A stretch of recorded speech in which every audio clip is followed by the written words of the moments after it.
Huntington disease is a progressive brain disorder that causes uncontrolled movements, emotional problems, and loss of cognition.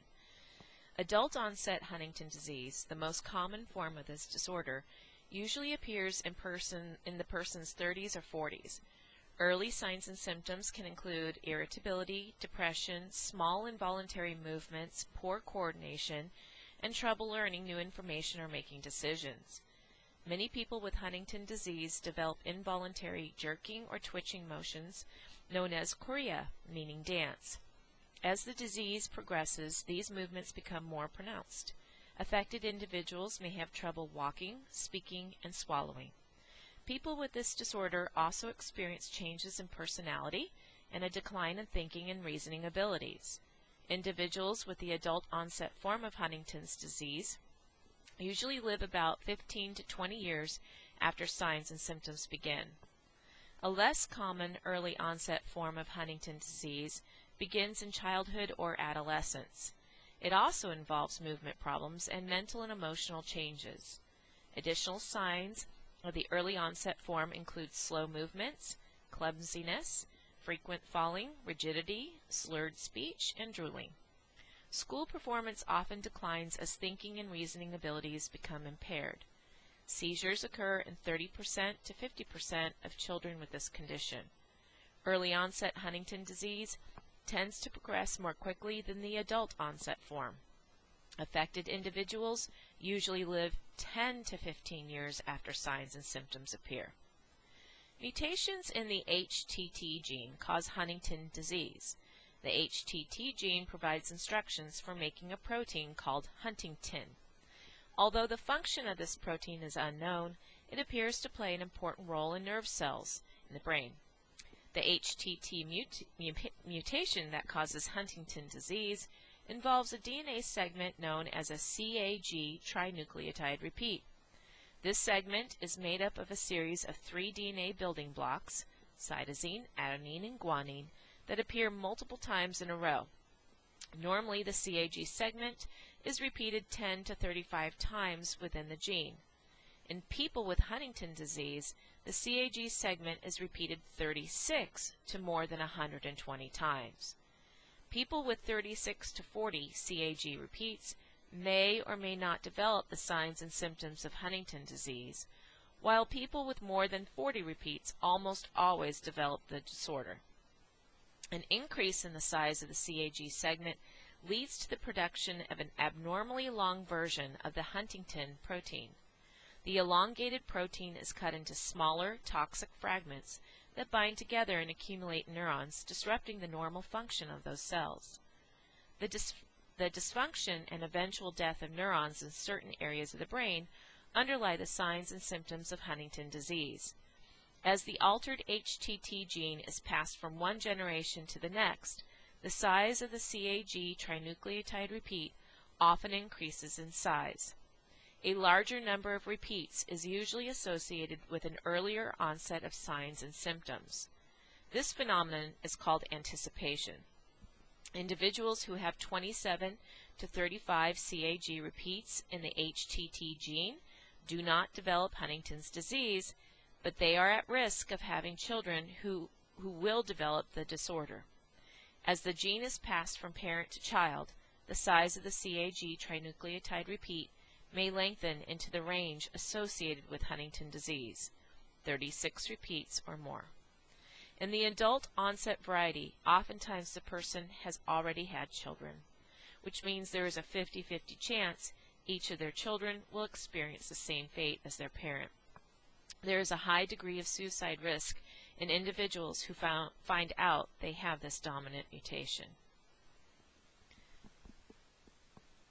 Phenylketonuria is an inborn error of metabolism in which a missing enzyme, phenylalanine hydroxylase, causes the amino acid phenylalanine to build up, with devastating effects on the nervous system unless the individual follows a restrictive diet. In order to get this disease, the person must inherit two mutated copies. That is, they must be homozygous recessive. Lack of the enzyme phenylalanine hydroxylase causes inability to convert phenylalanine from the diet to tyrosine. Instead, phenylalanine is converted into phenylpyruvic acid, which is toxic to neurons. Accumulation of breakdown products of excess phenylalanine leads to neuronal degeneration, seizures, poor motor development, and irreversible mental retardation in a developing child.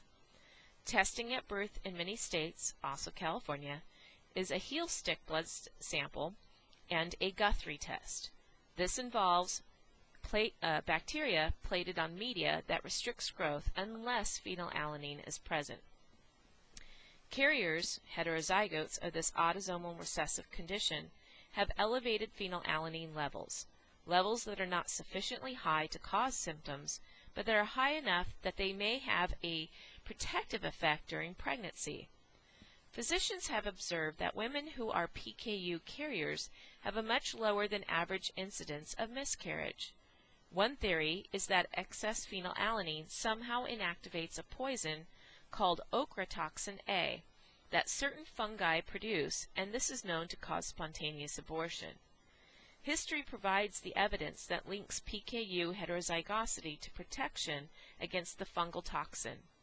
PKU is most common in Ireland and Western Scotland, and many affected families living elsewhere trace their roots to this part of the world.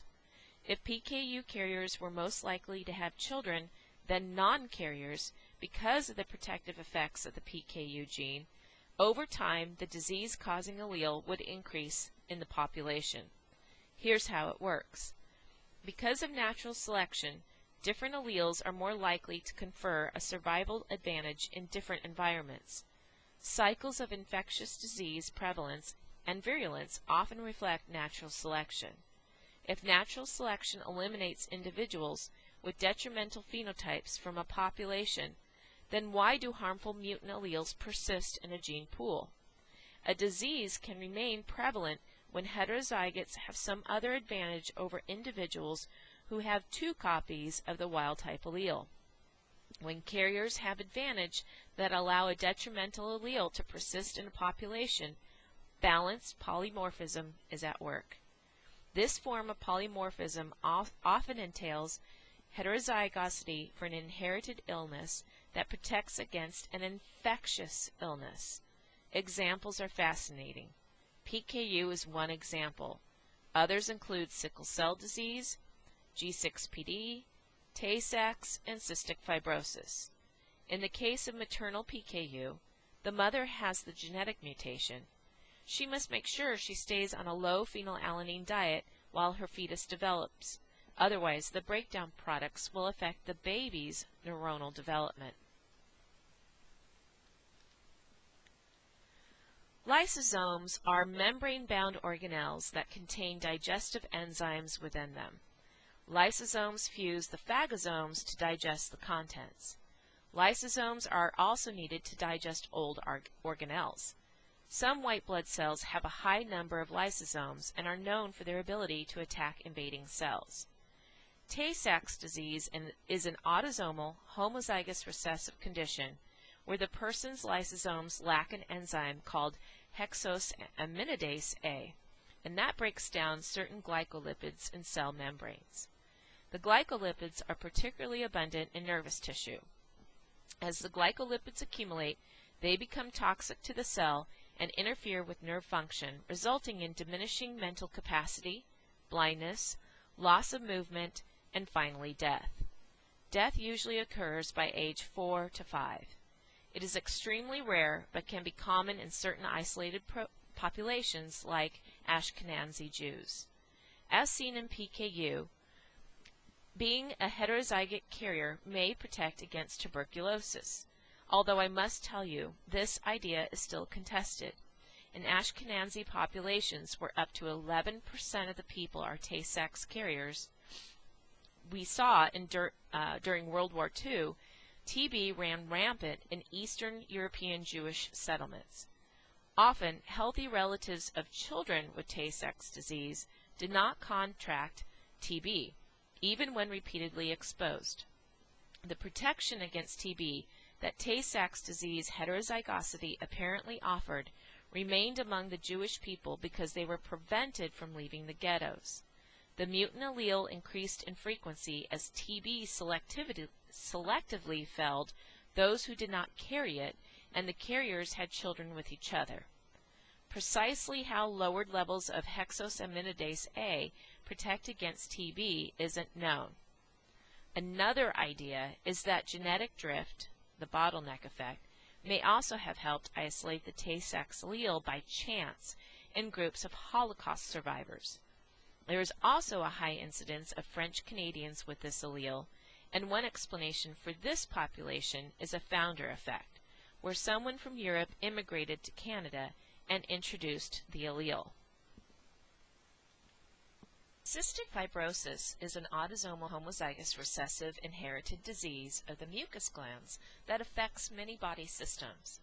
The disorder's most common signs and symptoms include progressive damage to the respiratory system and chronic digestive system problems.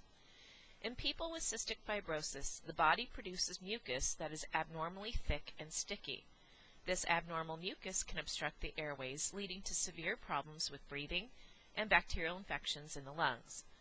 These infections cause chronic coughing, wheezing, and inflammation. Over time, mucus buildup and infections result in permanent lung damage, including the formation of scar tissue and cysts in the lungs. In the picture, you see a mother gently pounding on a child's chest to help loosen the mucus. Most people with cystic fibrosis also have digestive problems because thick, sticky mucus interferes with the functions of the pancreas. The pancreas produces hormones and makes enzymes that help digest food. In people with cystic fibrosis, mucus blocks the ducts of the pancreas, preventing these enzymes from reaching the intestines to aid digestion. Problems with digestion can lead to diarrhea, malnutrition, poor growth, and weight loss. Some babies with cystic fibrosis have meconium ileus, a blockage of the intestine that occurs shortly after birth. Cystic fibrosis used to be considered a fatal disease of childhood. With improved treatments and better ways to manage the disease, many people with cystic fibrosis now live well into adulthood. Adults with cystic fibrosis experience medical problems affecting the respiratory, digestive, and reproductive systems. For example, most men with cystic fibrosis are unable to father children because the tubes that carry sperm, the vas deferens, or ductus deferens, are blocked by mucus and do not develop properly. This condition is known as congenital bilateral absence of the vas deferens. Infertility is also possible, though less common, in women with cystic fibrosis. The CFTR gene provides instructions for making a protein called the cystic fibrosis transmembrane conductance regulator. This protein functions as a channel across the membrane of cells that produce mucus, sweat, saliva, tears, and digestive enzymes. The channel transports negatively charged chloride ions into or out of the cells. It depends on where in the body this transporter is found. For example, in the lungs, the CFTR moves chloride out of the cells into the alveoli to pull water out of the cells in an effort to make a more watery mucus. In sweat glands, this channel moves chloride into the cells to make sweat hypoosmotic, less salty compared to blood. An old saying was, "Woe to the child which, when kissed on the forehead, tastes salty. He is bewitched and soon must die." As we have seen previously, balanced polymorphism may explain why the cystic fibrosis allele is so common. The anatomical defect that underlies CF protects against diarrheal illnesses such as cholera.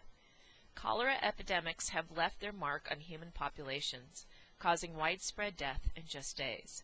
From the infamous Broad Street pump in London and John Snow's research to find the source of the infection, to the summer of 1831, where an epidemic killed 10% of the population of St. Louis, and even in 1991, an epidemic swept Peru. Cholera bacteria causes diarrhea, which rapidly dehydrates the body and can lead to shock and kidney and heart failure. The bacterium produces a toxin that opens chloride channels in the small intestine. As salt leaves the cells, water follows, in a natural chemical tendency to dilute the salt. Water rushing out of intestinal cells leaves the body as diarrhea. A carrier may be more likely to survive cholera because the toxin cannot open the chloride channels in the small intestine. Therefore, during the devastating cholera epidemics that have peppered history, individuals carrying mutant CF alleles had a selective advantage, and they disproportionately transmitted those alleles to future generations. Sex-linked disorders refer to mutations in genes located on the sex chromosomes, mainly the X chromosome. Most X-linked genes have no homologous loci on the Y chromosome. The Y chromosome is genetically considered to be a barren wasteland. Of course, normally we all have two sex chromosomes, females XX, males XY. Fathers pass X-linked alleles to only and all of their daughters. During independent segregation, mothers can only pass one of their two X chromosomes. Fathers can either give an X or a Y. The father determines the gender of the child. So if the father has the mutation as shown on the left picture, you can see all of his daughters will be carriers. All the boys will be fine because the mother was not a carrier. Both her X chromosomes are fine. Carrier mothers will pass on their mutated X-linked genes to 50% of their sons, which will then have the disease, as shown on the right picture. These pictures are using a classic example of hemophilia, which I will discuss on the next slide. 50% of the daughters will be carriers in this example.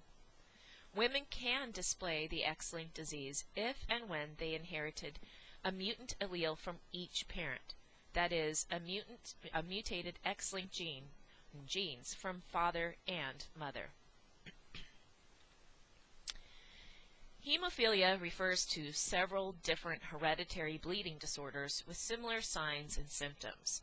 There is hemophilia A, which is called classic hemophilia, and it results from a lack of clotting factor 8. This is the most common type of hemophilia, about 85%, and clotting factor 8 is found on the X chromosome. Hemophilia B is less common. It results due to a deficiency of clotting factor 9, which is also found on the X chromosome. What symptoms do you suppose are characteristic of hemophiliacs? Well, of course, they're going to have bleeding disorders. Bleeding in the joints, bleeding and bruising in the soft tissue and muscles, bleeding in the mouth from a cut or bite, or even a loss of tooth. Nosebleeds for no obvious reasons, blood in the urine, and blood in the stool.